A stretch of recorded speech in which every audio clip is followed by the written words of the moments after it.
the shop, I have decided to buy an electric bicycle.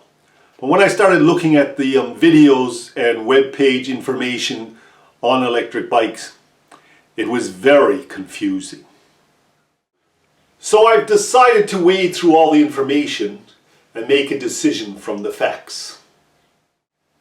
The minimum I have picked for all of us to buy is a hub wheel or mid-mount, 500 watts, 48 volts, and 17.5 amp hours. Simple. Why did I pick those numbers? Because they work for a broad range of regular cyclists. And they work both on flat and hilly terrain and get you where you want to go. Keep watching if you want more information on my choice of bicycle.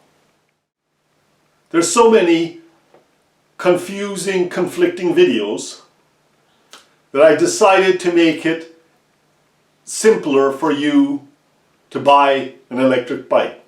So I'm going to cut out all the nonsense. So let's get to it.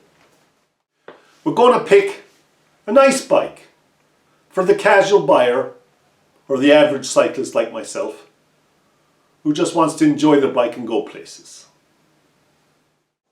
Yeah, so what's all these numbers? 250 watt, 350 watt, 500 watt, 1500 watt, 8000 watt. And then you have the voltage from 36 volts, 48 volt, 52 volt, and amps per hour from 10, 12, 14, 14.5, it's so confusing for us all. So we're going to just pick the right numbers for what we want and forget everything else. Hub wheel versus mid-drive. I don't think it really mattered for the average person. So let's get started. Let's simplify things.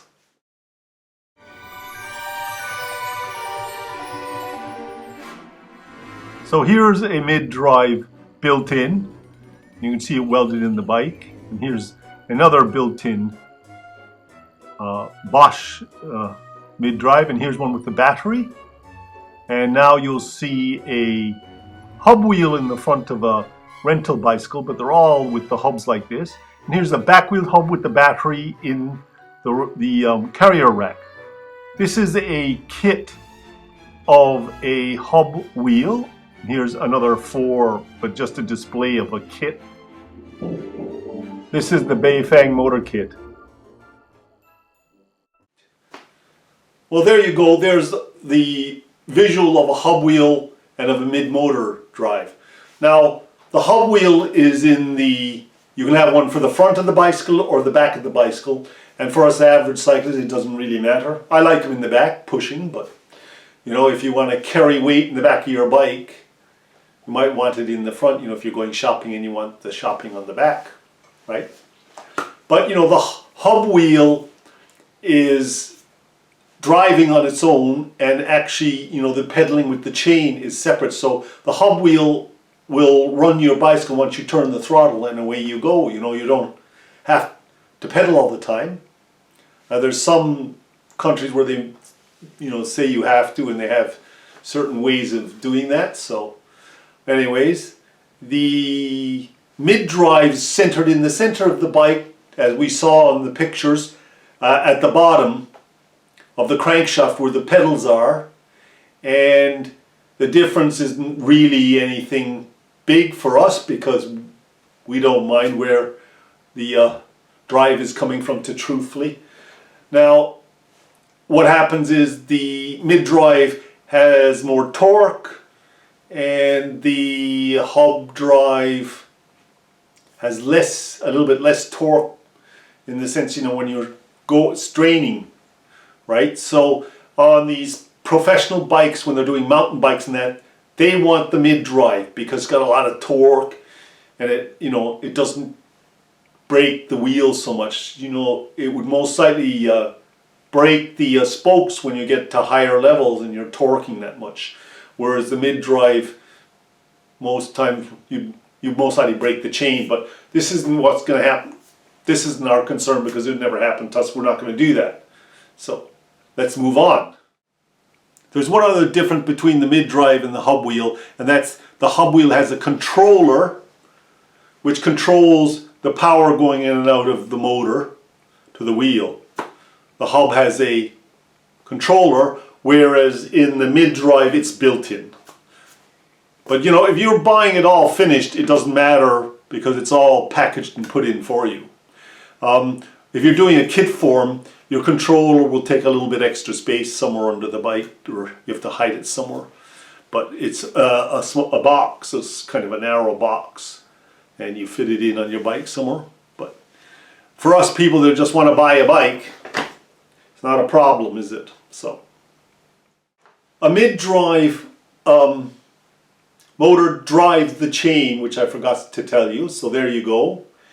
And a lot of times the battery is down the center bar, and actually it's very good for weight distribution that they're all down the center shaft and that the motor is very low down, so it does help balance the bike out.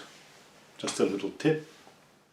Yeah, these differences between the mid motor and the hub drive don't affect us because we're just average cyclists and we're not going to go mistreating our bikes, and it doesn't matter to us.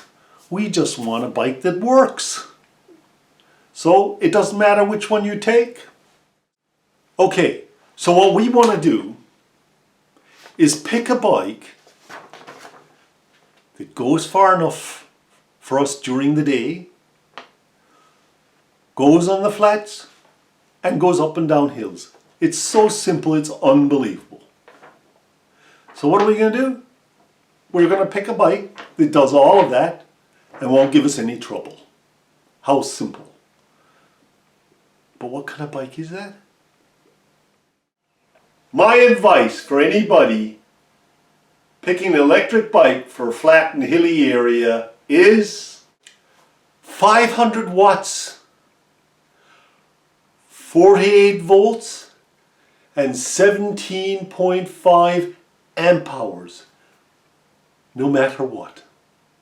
Now that's my first choice. My second choice would be the 750 watts, 48 volts, and 17.5 amp hours. Just a little bit more power to get around, you know? So there you go. And you know, if I was going to do a third choice, I would take this 750 watts and upgrade it to 52 volts, which is minor upgrade, and then the 17.5 amp hours to make sure I have plenty of battery to get around up and down the hills and all that, you know? As I said, there is a 52 volt battery out now, and what that does is just give you a little bit more power, and it doesn't really add too much to the distance. A little bit if if you're cycling the same way, but it adds a little bit more power to the bike. But it's a little bit of a minimal change, and if the price is right, you know, you could do it. But on average, it won't make too much difference to the average cyclist. Yeah, when traveling further, one needs more amp hours, AH. So, you know, instead of buying a 10 or a 12 AH battery, you're better off for the extra money buying the 17.5. Yes, it costs a little bit more, but your bike is going to be much better for the day's biking up and down the hills and everything else. And you get a little further, so quite a bit further actually. So that's why I chose the 17.5. The extra cost is worth it. Yeah, so just think about AH as traveling. The higher the number, the further you can travel, and basically the longer in that sense as well. So, you know, that's basically what AH is. And you know, pedal assist will keep your charge up, but in general, we all kind of go out and pedal the same mostly every day. And you know, unless you're an avid cyclist that's really fit and young, maybe quite young, you're going to get more out of it. But I have chosen a battery that will last you the day and not cause any issues. So that's the choice. I always choose a higher AH so I get the distance, and you know, I'm choosing on the safe side, which is what you want to do when you're putting out this cash for electric bike. Now you're ready to choose your own design and your own style of frame. You know, the one that suits you, right? Now I'm 6'2", so I'm pretty tall. So I need the 26, 27 inch, the large wheel and a large frame, just because of the height of my legs and that stuff. So that's what I would be going for at my height. Now what you got to do is go out and look at some bicycles, get the saddle adjusted, and take the electric bike for a spin to see if it really suits you. And you know, test them out and enjoy it. And you know, there you go. All you got to do is pick the bike that feels good to you, and away you go. You've got your electric bike. Now you're ready to purchase your electric bike. So put out the cash and have fun and enjoy the electric bicycle. It's so much fun. I have to go get mine now.